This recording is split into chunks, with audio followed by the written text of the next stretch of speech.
friends, welcome to My Bliss. Today I'm excited to be sharing a tutorial with you on how to make this lanyard. It's super clean and sleek looking and perfect for back to school, or if you have a job you have to hang a badge on, going to a retreat, so many different things, hang your keys on. It's really quick and easy, and I make sure there are no raw edges, so it's really well made, and I'm excited to share this with you. The supplies that you're going to need are your fabric. You don't need very much. I used less than a quarter of a yard. You could also use a fat quarter. I show you how to do that as well. And then I used some batting in between. You could also use some fusible interfacing as well. That one works great. And then just like a keychain ring. I liked this one that had the little clasp on it as well, so you could hook stuff to it. But anything that has like a ring to it that you want on the end of the keychain or lanyard is going to be perfect. So let's get started making your lanyard. The first thing that we want to do is get our fabric prepared and our interfacing or batting. I'm just using batting for this one. But I did have a quarter yard of fabric. So this is a continuous piece that's 42 inches long, and then I cut it at 4 inches wide. I think I actually did it slightly smaller. My rings are about 1 inch, and I don't want them to be looking like they're squished in there. So I actually cut this, let's see if I did, at 3 3/4 of an inch, and then cut my interfacing to be about 3/4 of an inch, just so it's slightly smaller than 1 inch wide and will just fit into our ring nicer. I feel like that looks nicer. That's more of my preference. If you don't care about that or want it to be a slightly bigger or want it to be that even inch, you can cut it at 4 inches. And then the length, it can also be your preference as well. I just left it at the 42 inches for now. I like a longer lanyard, so that is what I'm going to keep it at probably. But if you want it shorter, you can definitely make it shorter as well. You just want to obviously make sure it's going to fit around your head or whoever's head.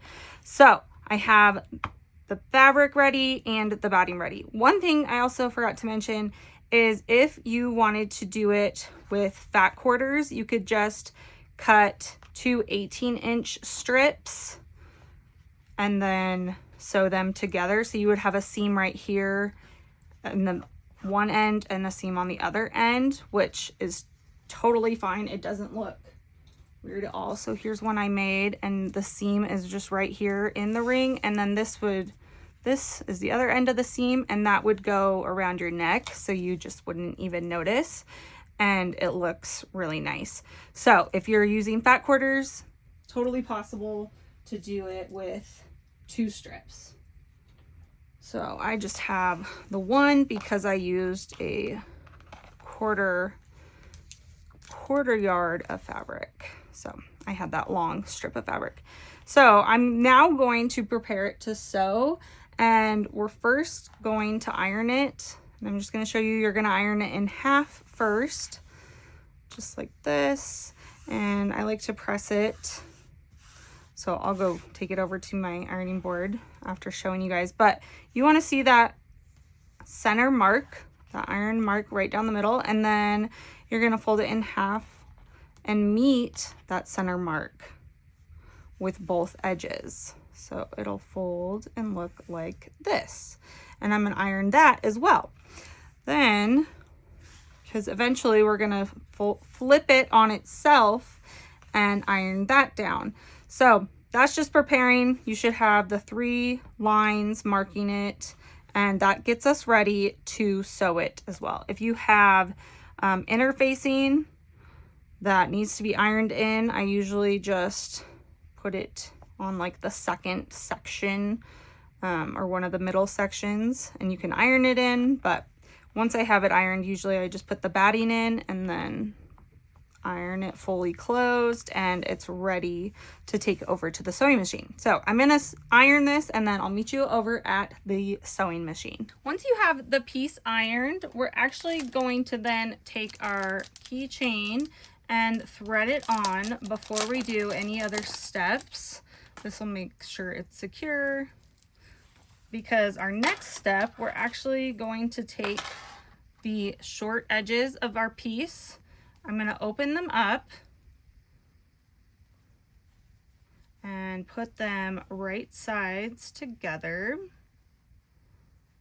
like so, and then we're going to stitch about 1/4 of an inch to 1/2 of an inch. We're going to stitch that down, and that makes sure our keychain is in place, and this is going to make a seamless look and make sure we don't have any raw edges, which I just love for this lanyard.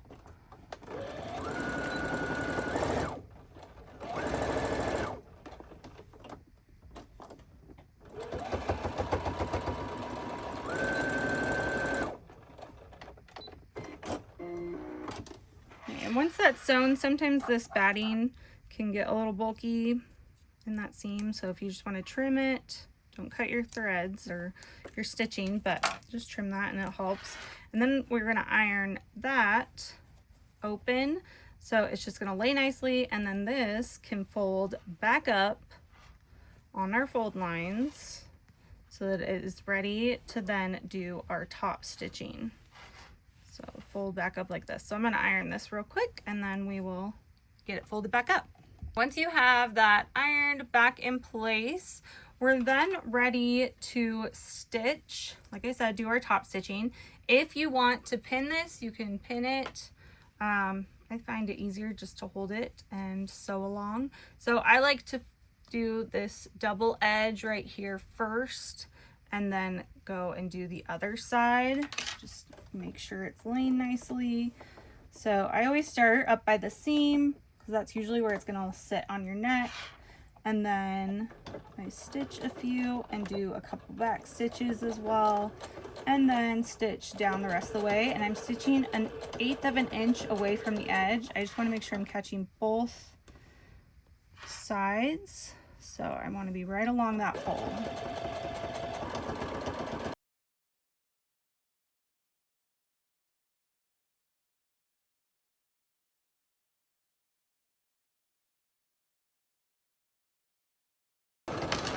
And then once I get back around to my stitching, I just stitch over it a couple times, back stitch a couple times again, and then cut my threads. So now I have that one side done. So then I'm going to do top stitching that matches on the other side. So I'm just going to flip it around and do it 1/8 of an inch away. And stitch again. I do like the back stitch. I just feel like it makes it more secure, so I like to kind of keep it in the same area. And I'll go back up there, back stitch, and then sew around.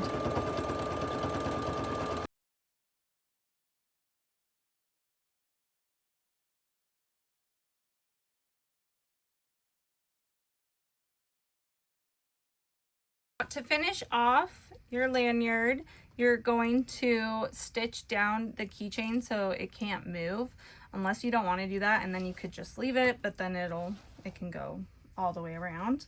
So what I like to do is my seam is going to be at the very top, so that's going to, like I said earlier, go behind your neck, and then right above this keychain, about 1/2 of an inch to an inch, I'm going to stitch a line and back stitch a couple times just to really secure it in place and finish it off.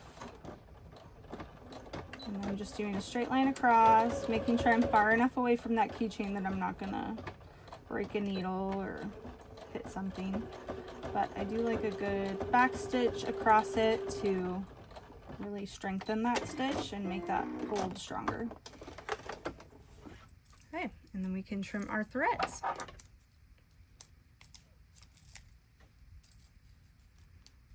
when you are all done stitching right along here, you are all done with your lanyard. I hope you guys enjoyed this tutorial. I think these are super cute, very functional, and so easy to make. Great for beginners or just easy projects, and then also make like really good gifts. So I think it's really fun and a really quick and easy project. So I hope you enjoyed it as well. If you have any questions or comments, make sure to leave them down below in the comment section. Also make sure to subscribe so you can get more sewing tutorials, tips, tricks, all the fun stuff. And I will see you guys next time. Bye.